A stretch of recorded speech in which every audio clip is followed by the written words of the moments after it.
오늘 본문은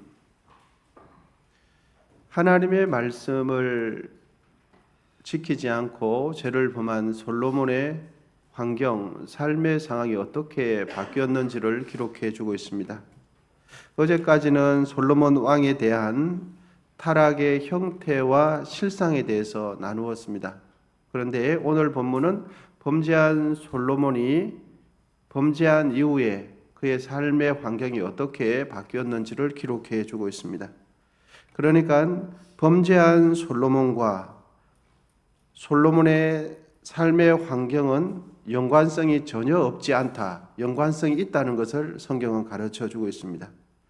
본문 내용의 핵심 구절은 14절이 되는데 14절에 보시면 이렇습니다. 여호와께서 에돔 사람 하닷을 일으켜 솔로몬의 대적이 되게 하시니 그는 왕의 자손으로서 에돔에 거주하였더라.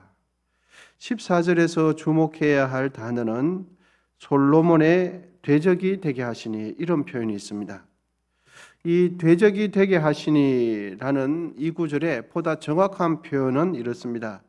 대적을 일으키셨다. 대적이 일어나게 하셨다. 이런 뜻입니다. 그러면 여러분, 솔로몬의 대적이 일어나게 하셨는데 누가 솔로몬의 대적이 되도록 일어나게 하셨습니까? 앞에 보시면 주어가 누구 되어 있습니까? 여호와께서가 되어 있습니다. 그러니까 솔로몬 왕의 대적자가 되는 에돔 사람 하닷을 주권적으로 누가 솔로몬이 대적이 되게 하시고 그 대적이 일어날 수 있도록 누가 만드셨어요? 하나님께서 하셨다. 이렇게 성경은 가르쳐주고 있습니다.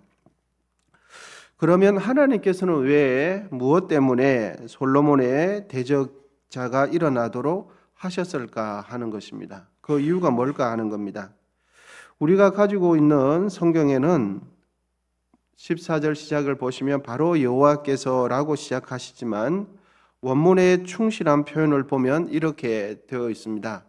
그리하여서 그런 일이 있은 후에 그리고 나서 여호와께서 이렇게 되는 겁니다. 그리하여서 여호와께서 에돔 사람 하닷을 일으켜 솔로몬의 대적이 되게 하시니 이렇게 되어 있습니다.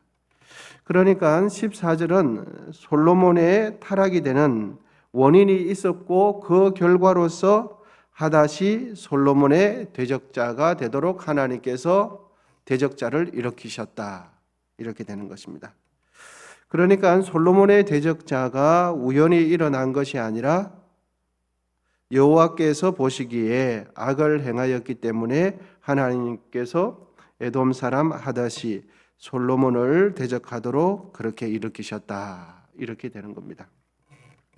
여러분, 오늘 본문에는 솔로몬의 대적자를 2명 소개시켜주고 있는데 14절에서 22절에 보면 에돔 사람 하닷이 되어 있고 23절에서 25절을 보시면 엘리아다의 르손이 되어 있습니다. 이 두 명의 대적자들은 모두 이스라엘 진영 밖에서, 그러니까 외부에서 대적이 일어난 것입니다. 솔로몬이 하나님 중심을 살고 하나님 중심적인 삶을 살고 하나님을 사랑하고 하나님 뜻대로 순종할 때 그가 통치하던 이스라엘은 어떠했습니까? 어땠냐면 열왕기상 5장 4절에 보면 하나님 중심으로 왕이 살 때는 5장 4절은 이렇게 기록해 주고 있습니다. 이제 내 하나님 여호와께서 내게 사방에 태평을 주심에 원수도 없고 재앙도 없도다. 이렇게 기록해 주고 있습니다. 그러니까 솔로몬 왕이 하나님 중심으로 살 때 이스라엘 나라는 어땠습니까? 태평성대를 이루었고 솔로몬의 대적자가 아무도 없었다. 이렇게 성경은 가르쳐 주고 있습니다. 그런데 어느 순간에서부터는 솔로몬 왕이 하나님 말씀을 어기고 자신을 위하여 언금을 많이 쌓아두고 또 국방력을 필요 이상으로 강화시키고 사랑하지 말아야 할 이방 여자를 사랑하면서 세상 향락과 쾌락에 빠지게 되자 솔로몬이 다스리던 그 태평성대하던 그 나라는 어떻게 됩니까? 여기저기에서 솔로몬을 대적하는 사람들이 자연스럽게 나타나기 시작했어요. 그래서 본문 23절을 보시면 하나님이 또 엘리야의 아들 르손을 일으켜 솔로몬의 대적자가 되게 하시니, 솔로몬의 대적자 르손, 누가 대적을 할 수 있도록 하나님께서 허용하셨습니까? 하나님께서 그렇게 하셨다 하는 것을 성경은 가르쳐 주고 있습니다. 여러분 본문 25절도 같이 한번 읽어 보시겠습니다. 본문 25절 시작. 솔로몬의 평생에 하닷이 끼친 한난 외에 르손이 수리아 왕이 되어 이스라엘을 대적하고 묘하였더라. 아멘. 그런데 성경을 꼼꼼히 읽어보시면 이 르손과 하닷은 솔로몬의 대적자가 될 직접적인 이유가 없습니다. 르손과 하닷은 누구와 관계가 있나 하면 솔로몬의 아버지 다윗 때에 관계가 됐던 사람이에요. 그런데 왜 마침 이때에 솔로몬이 대적으로서 일어나는가 하는 것입니다. 어떻게 보면 이해가 되기도 하지만 어떻게 보면 아무런 이유가 없습니다. 이걸 통해서 우리가 알 수 있는 것은 하나님 앞에서 우리가 죄를 짓거나 하나님 뜻대로 살지 않으면 우리의 그 상황은 아무런 연관성이 없지 않다는 것을 가르쳐 줍니다. 그래서 우리가 죄를 지을 때 하나님하고만 연관이 될 것 같지만 전혀 그렇지 않습니다. 누구와 연관이 되냐면 내 주의 삶과도 연관이 되어 있다는 것이죠. 아담과 하와가 범죄를 했을 때 선악과를 따먹었죠. 선악과를 따먹고 난 뒤에 하나님 앞에 죄를 짓고 난 뒤에 누구와의 관계도 깨어지게 되어 있냐 하니까 나와 가장 가까운 사람들과의 관계도 깨어지게 되어 있는 것입니다.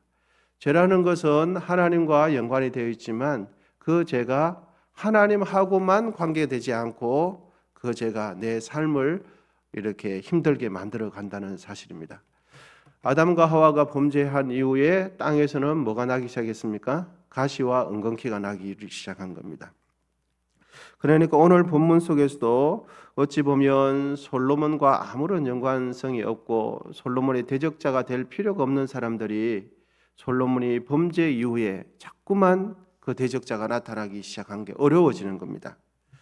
여러분, 솔로몬 왕에게 왜 생각지도 못한 대적자들이 자꾸만 일어나겠습니까?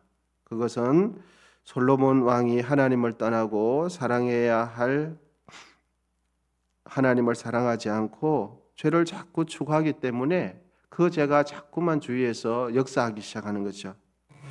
여러분, 오늘 본문은 우리에게 참 좋은 교훈을 가르쳐 주고 있습니다.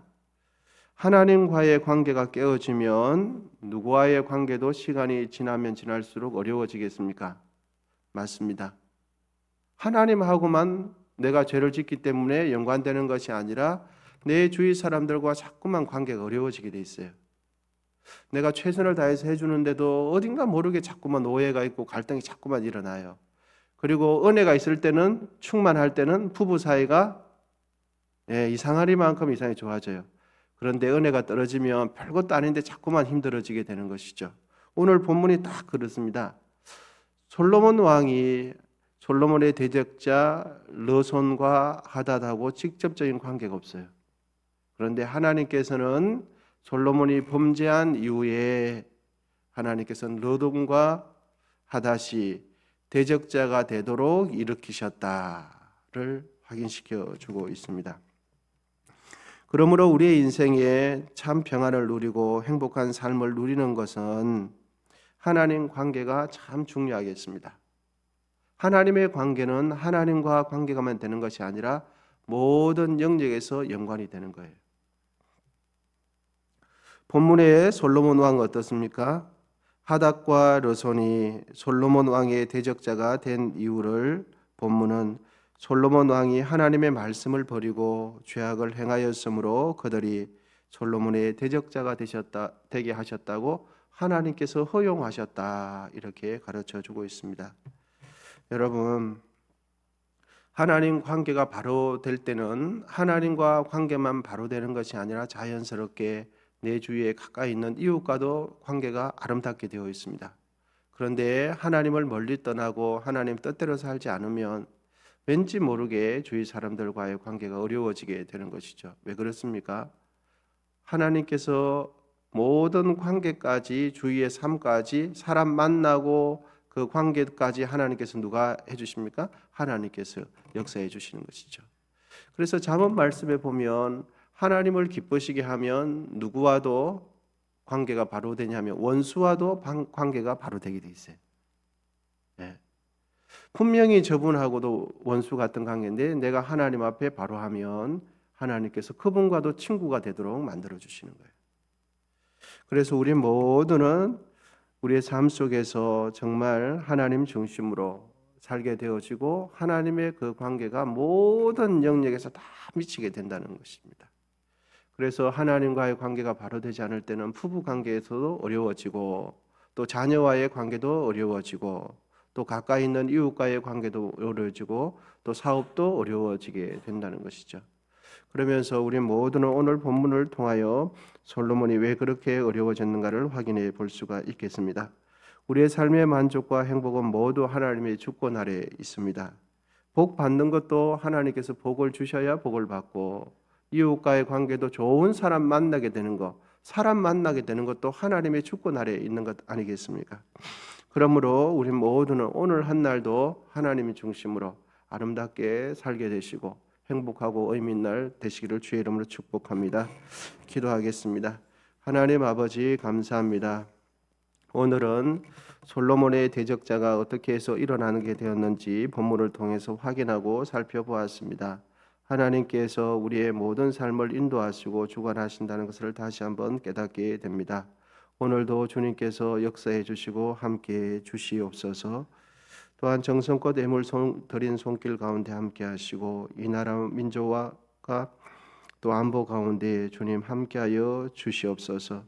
전 세계가 계속적으로 전쟁의 긴장감 속에 있습니다. 하나님 아버지 역사의 주관자 되시는 하나님께서 함께 하시고 이럴 때일수록 깨어서 기도하는 우리 모두 될 수 있도록 도와주시고 한국 교회를 붙들어 주시옵소서. 이제는 우리 주 예수 그리스도의 은혜와 하나님 아버지의 담없는 사랑과 성령의 교통하심이 모든 면에서 하나님 말씀대로 순종하며 살아가기로 다짐하는 우리 모두 위에 이제로부터 영원히 함께 하시기를 간절히 축원하옵나이다. 아멘. 이제 주여 삼창하시고 계속해서 기도하도록 하겠습니다.